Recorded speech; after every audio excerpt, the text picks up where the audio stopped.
Ermənistanın baş naziri Nikol Paşinyan Ermənistan İctimai Televiziyasına verdiyi müsahibəsində Qarabağ məsələsi, eləcə də ölkəsinin son illərdəki siyasi kursu barədə danışıb. Gündəm xəbər müsavatı istinadən xəbər verir ki, müsahibənin gedişində jurnalistin "Bu demək ki, siz güzəştə gedirsiniz" sualı Nikolu özündən çıxardıb. O bu suala sərt reaksiya göstərib.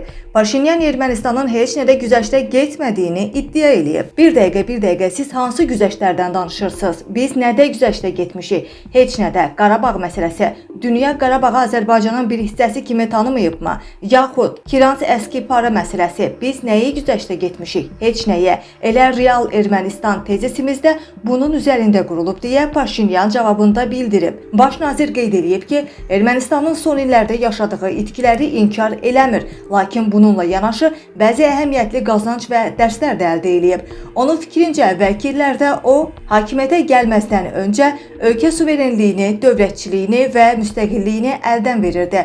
Bəli, itkilərimiz oldu. Mən uzun müddət düşündüm. Niyə bizim oğullarımız həlak oldu? Mən bu sualın cavabını çox götür-qoy elədim və belə nəticəyə gəldim. Onlar bizim müstəqilliyimiz uğrunda şəhid oldular.